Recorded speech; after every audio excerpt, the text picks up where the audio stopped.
Either you've already decided or you're going to decide, hopefully sooner than later, just how much shit you're willing to swallow.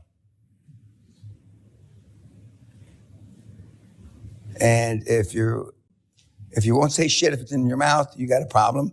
And if you're only willing to take a teaspoon of shit, but if you just open up your mouth like a dump truck and the truck loads up and opens it up and just keeps putting it down your throat till it comes out your butt, you're perfect for this model. Listen up, because you're probably broke and weak, and Dan Peña is about to rip that audience apart. No excuses, no hand-holding, just brutal truth about failure, money, and why 99% of people will never make it. This gets loud, aggressive, and completely unfiltered. He absolutely destroys the room. Subscribe to Dead Disaster Daily right now if you want to see more of these clips. But I learned about pay price to action early on. Either you've already decided or you're going to decide, hopefully sooner than later, just how much shit you're willing to swallow. Hey, yo, Dan Peña never misses. Wait, what? Oh, man. Continue. And if you won't say shit if it's in your mouth, you got a problem. And if you're only willing to take a teaspoon of shit, but if you just open up your mouth like a dump truck and the truck loads up and opens it up and just keeps putting it down your throat till it comes out your butt, you're perfect for this model. Yeah. Oh, man. Oh, man. Well, he knows what he's saying, so it's got to be right, right? You're perfect, okay? And the reason I use, such vulgar metaphors is because most people understand shit in mouth. Now, they still washed mouths out with soap when I was a kid. And I can still, my taste buds, I can still kind of remember that. My grandmother washed my mouth out more than my mother did. My dad never washed my mouth out. He just whacked me. So eating soap is easier than getting whacked. That is definitely true. I mean, I've never had my mouth washed, but I have been whacked as a kid, obviously. I guarantee you it'd be easier to swallow the soap, pause. Or eating soap, my bad. But I digress. I can attest to that. I could probably write a book about that. So what pay price to action are you willing to do? And we've heard, actually Simon's the only one that actually talked about the sacrifices. Although Andres Milner alludes to the sacrifices. And he said that I'm here because my wife and my family, he means his daughter, made a lot of sacrifices. So you will either know it's going to be an easy sell to your family or overwhelmingly hard sell to your family vis-a-vis any changes you might make. So that's what you have to, again, you don't have to do anything. If you choose to, you will deal with that. And some of the kids have dealt with it extremely well, and some of the kids deal with it really poorly. Because most people understand the permutations of not dealing with your family. Most people understand the permutations of not dealing with your wife in the same way. But I'm here to tell you, and I would be disingenuous, it's worse than you think. As bad as you think it might be, it's worse. It just is. Well, there's a saying out there saying that, well, it's not a messed up saying, but it goes by slavery is a choice. And what it mostly refers, when it comes to my conclusion to that meaning, it means that you're stuck in a rat race, right? You're not doing anything outside of the supposed norm that they've been fed by propaganda. And supposedly there's people out there who want to get out of that rat race and make a living on their own. And those people understand that the people who are stuck in the rat race, they do have a choice. They can either get out or they can get stuck in and face the consequences. Some people are just afraid of change. Some people are just afraid of risking themselves.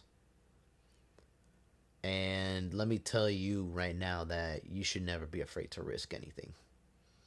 I tend to be a risky guy myself, so I highly recommend you take risks, if especially if you're at an early age, like at, let's say, between 18 to like 25, give or take.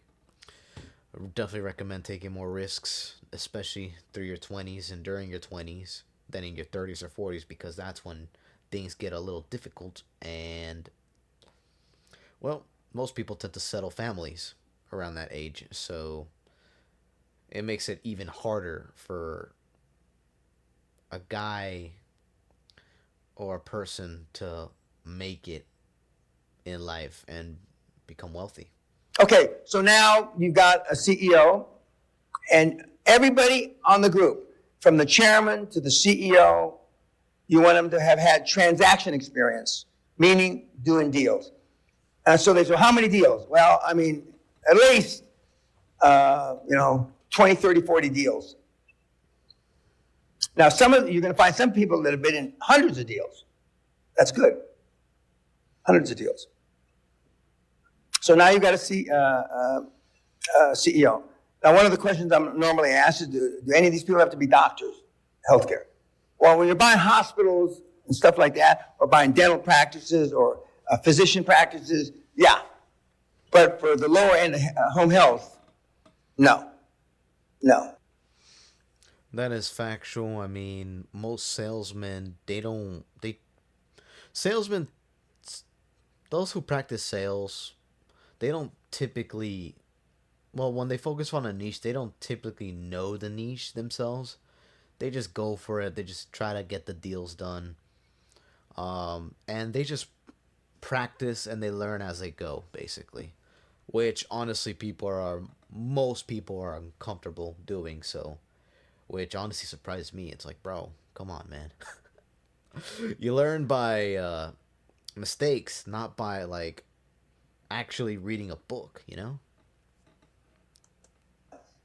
You might have a doctor, and occasionally you'll have a guy from one of the big four accounting firms who was a doctor, then he became a chartered accountant.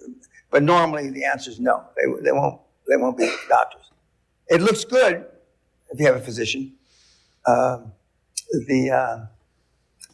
as I call recovering physician, they're not practicing medicine anymore.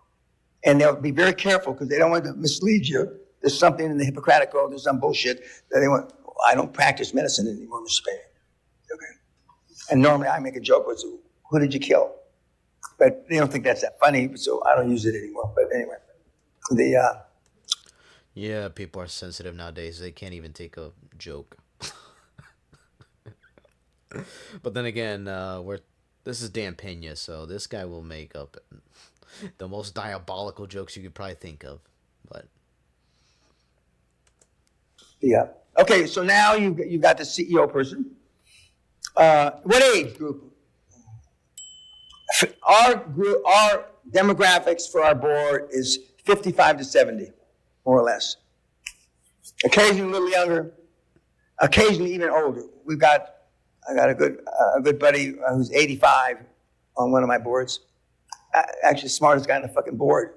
I wish the rest of the younger guys were half as smart as he is. But normally it's 55 to 70, 72, 73, something like that. And people are working longer now because it takes more to retire now, okay? Which opens up Pandora's box for us even wider because we get more response from LinkedIn. That's the key problem. We're just gonna end it right there. And that's the key problem in today's age is that the economy keeps rising up, up, and up, but the wages they just basically remain the same almost. They do go up. Don't get me wrong, but they're just not. It's like they're perpendicular almost in a way throughout the past 5 decades or so.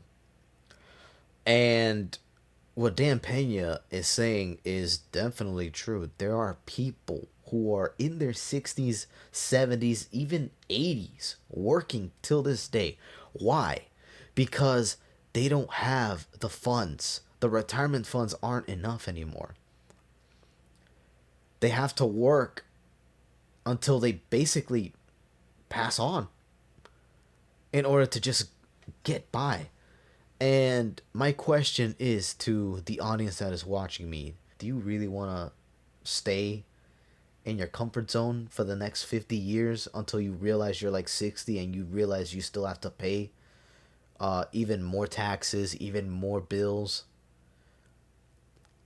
And not only that, you have to work. You have to get out of retirement when you're supposed to relax, take things easy, and just rely on the retirement funds. Would you be willing to do that to yourself? Or would you rather take a risk and just go for it? You guys let me know in the comments below. But thanks again for watching, guys. Don't forget to subscribe. Debt Disaster Daily. We are out.